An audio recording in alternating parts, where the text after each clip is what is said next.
दोस्तों, अगर आप भी रोहित शर्मा और महेंद्र सिंह धोनी को महान कप्तान और खतरनाक बल्लेबाज मानते हैं तो हमारी इस वीडियो को दिल से एक लाइक जरूर कीजिएगा। दोस्तों, आईपीएल 2024 के सबसे बड़े एल क्लासिको के घमासान में 29वें मैच के लिए आईपीएल इतिहास की दो सबसे बड़ी टीमें मुंबई और चेन्नई एक दूसरे के आमने सामने थी। वानखेड़े के मैदान पर एक ऐतिहासिक घमासान के लिए पूरा स्टेडियम खचाखच भरा हुआ था। इस मुकाबले में जब सिक्का उछाला गया तो टॉस के बाद बने मुंबई के कप्तान हार्दिक पांड्या और उन्होंने पहले मेहमान चेन्नई को बल्लेबाजी करने का न्योता दिया और फिर जो हुआ उसे इन दोनों टीमों के फैंस का पूरा क्रिकेट जगत भी कभी नहीं भूल पाएगा। चेन्नई की तरफ से इस मैच में एक नई ओपनिंग जोड़ी कप्तान ऋतुराज गायकवाड़ के साथ अजिंक्य रहाणे को मैदान में गदर मचाने के लिए भेजा गया। धोनी ने सोचा था कि लोकल बॉय ये दोनों मिलकर मुंबई के गेंदबाजों के परखच्चे उड़ा देंगे, लेकिन मुंबई भी किसी से कम थोड़ी है।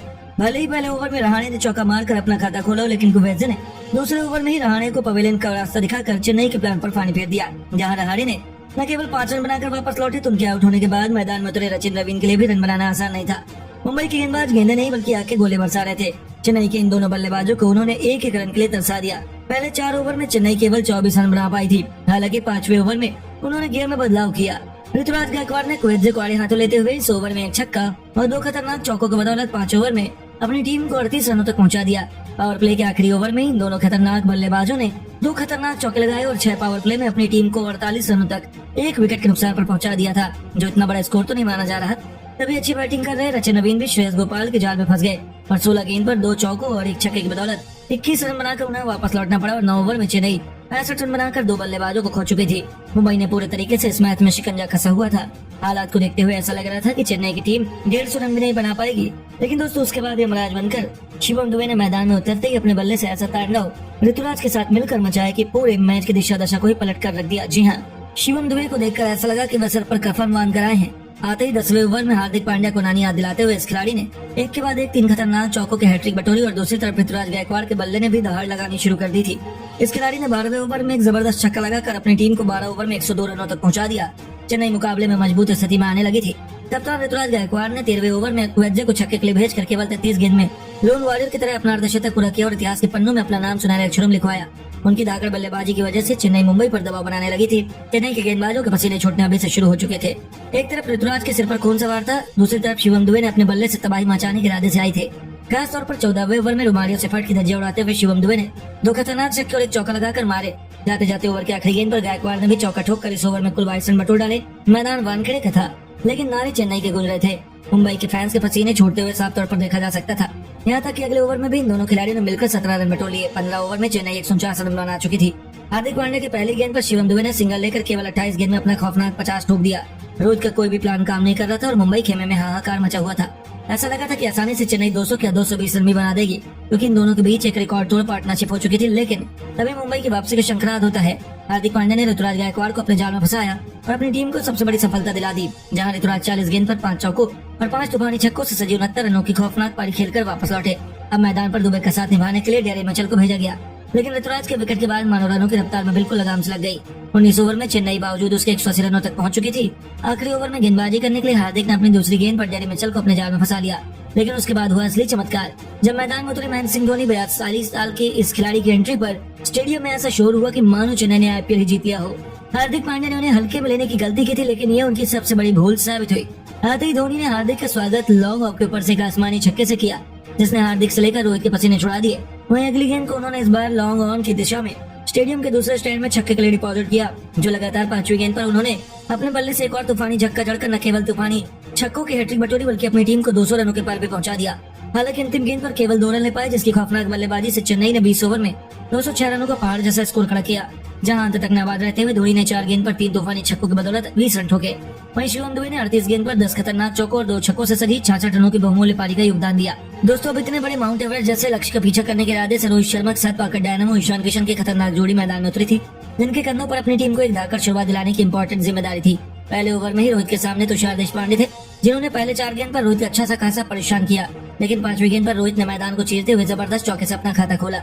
दूसरे ओवर में मुस्तफिजुर रहमान का स्वागत भी रोहित ने चौके से करके अपनी टीम को तेजी से आगे बढ़ाना शुरू कर दिया था। दूसरी तरफ किशन ने भी तीसरे ओवर में तुषार देशपांडे को बाउंड्री के बाहर भेजकर अपने बल्ले को धार देना शुरू कर दिया था। रोहित शर्मा तो अपने हिटमैन वाले अवतार में नजर आ रहे थे। 5वीं गेंद पर तुषार देशपांडे ने रोहित को छोटी बॉल डालने की गलती की।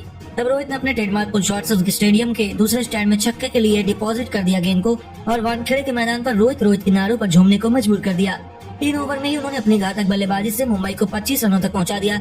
चेन्नई के शुरू में ही विकेट चटकाने के प्लान पर उन्होंने मानो पानी फेर दिया था। महेंद्र सिंह धोनी के भी पसीने छूटने शुरू हो चुके थे, क्योंकि ये दोनों बल्लेबाज कोई भी गलती करने को तैयार नहीं थे। ऐसे में महेंद्र सिंह धोनी ने अब अपने सबसे भरोसेमंद शार्दुल ठाकुर को गेंदबाजी के लिए बुलाया, जिनके कंधों पर अपनी टीम की विकेट दिलवाने की जिम्मेदारी थी। लेकिन दोस्तों, केवल गेंदबाज बदला, बल्लेबाज का अंदाज नहीं। ईशान किशन ने शार्दुल ठाकुर को भी ऐसा खतरनाक छक्का मारा कि पूरा स्टेडियम हक्का बक्का रह गया। अगली गेंद पर शानदार कवर ड्राइव से मैदान को चीरते हुए उन्होंने एक और चौका मारकर चेन्नई के फैंस की बोलती बंद कर दी। उनके सिर पर खून सवार था। वह चेन्नई के गेंदबाजों को नानी याद दिलाने के इरादे से मैदान में उतरे थे।